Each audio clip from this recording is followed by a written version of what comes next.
Kan biasa kadang-kadang anak kita jatuh sakit, demam.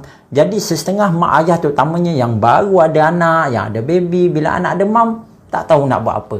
Jadi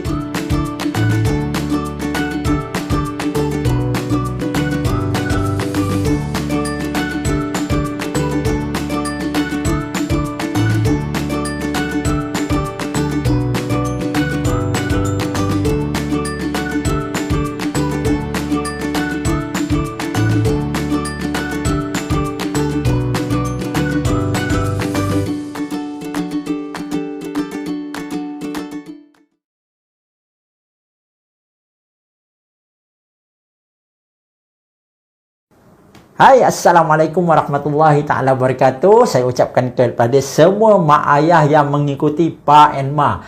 Jadi saya Dr. Ahmad Luqman bin Bukhari, kita akan bincangkan sama-sama sedikit tentang bagaimana cara kita nak merawat anak kecil yang demam. Kan biasa kadang-kadang anak kita jatuh sakit, demam.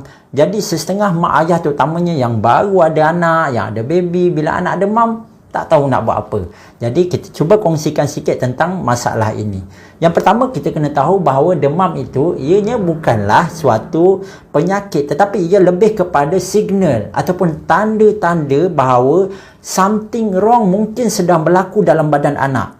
Boleh jadi disebabkan oleh jangkitan kuman ataupun jangkitan virus, ataupun mungkin berlaku kerana obat-obatan, kerana penyakit sendi, ataupun disebabkan oleh kanser. Jadi keadaan tu semua menyebabkan badan anak bertindak balas, lalu menyebabkan dia demam. Jadi anak ni demam, kita sebut bila mana suhu badan dia lebih daripada suhu yang normal. Iaitu kalau normal ni di antara 36.5 hingga 37.4. Jadi kalau dah lebih 37.5 ke atas tu, maka kita sebut keadaan tu ialah keadaan demam. Dan ianya kebiasaannya dalam kalangan kanak-kanak ni, ia disebabkan oleh jangkitan sama ada kuman ataupun jangkitan virus. Boleh jadi puncanya daripada telinga, puncanya jangkitan dekat tekak, ataupun ada bisul, nanah setempat yang menyebabkan demam. Boleh jadi juga disebabkan oleh demam campak, cacar air, ataupun jangkitan pada selaput otak, meningitis. Itu semua boleh menyebabkan anak-anak kita demam. Okey. Jadi apa nak buat bila anak demam?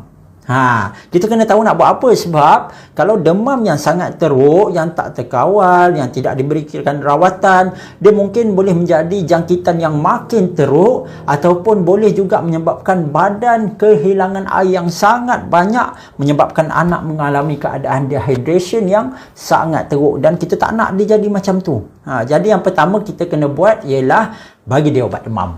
Itu yang paling penting, bagi dia ubat demam.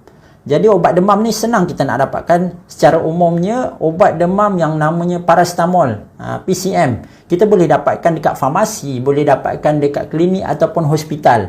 Dan pastikan bagi dos yang betul. Sebab kalau kita bagi dos yang lebih, overdose, mungkin boleh menyebabkan side effect dekat hati dia. Kita tak nak macam tu.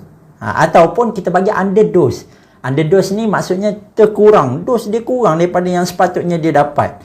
Maka waktu tu badan dia mungkinlah demam tu tak kebah-kebah, sebab kita tak bagi jumlah ubat yang cukup.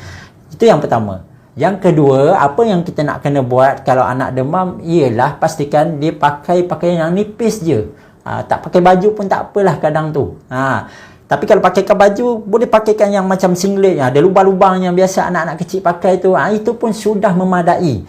Supaya apa? Supaya haba daripada badan dia boleh terbebas. Sebab tu juga jangan pakaikan dia selimut yang tebal. Nanti badan dia akan jadi terlampau panas sebab haba terkumpul je dalam tu. Kita tak nak dia jadi macam tu. Kemudian yang ketiga, kita kena pastikan juga anak ni minum air dalam kuantiti yang banyak.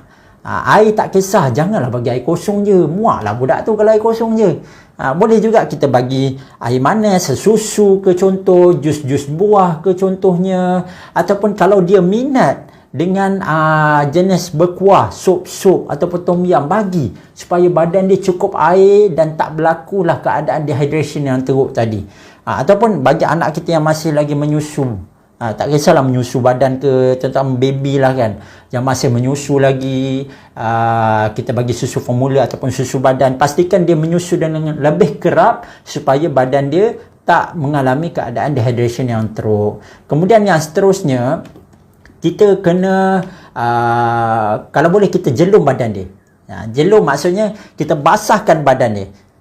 Paling bagus kita basahkan kat bahagian kepala, dekat leher, dekat ketiak dan juga dekat celah-celah peha. Nak guna air macam mana? Guna je air pada suhu bilik. Air pipe tu yang pada suhu bilik kita gunakan untuk jelum. Tak payah guna air yang terlampau sejuk ataupun terlampau panas, sebab itu boleh memudaratkan badan anak. Kemudian yang terakhir, pastikan kita pantau betul-betul keadaan badan anak kita. Sebab bila mana demam, biasa dia akan kurang selera makan, dia akan kurang aktif dan juga mungkin jadi dehydration yang sangat teruk, lidah jadi kering, bibir jadi kering. Kalau ada tanda-tanda macam tu, dia pun lemah, tak bermaya, terus bawa ke hospital supaya dia akan mendapat rawatan yang lebih baik. Jadi saya harap informasi ini dapat memberikan suatu kebaikan yang banyak kepada semua mak ayah yang menonton, dan saya ucapkan kalau ada anak-anak kita yang sedang sakit, mudah-mudahan semuanya akan sembuh dengan cepat, insya-Allah. Jadi itu sahaja. Assalamualaikum warahmatullahi taala wabarakatuh.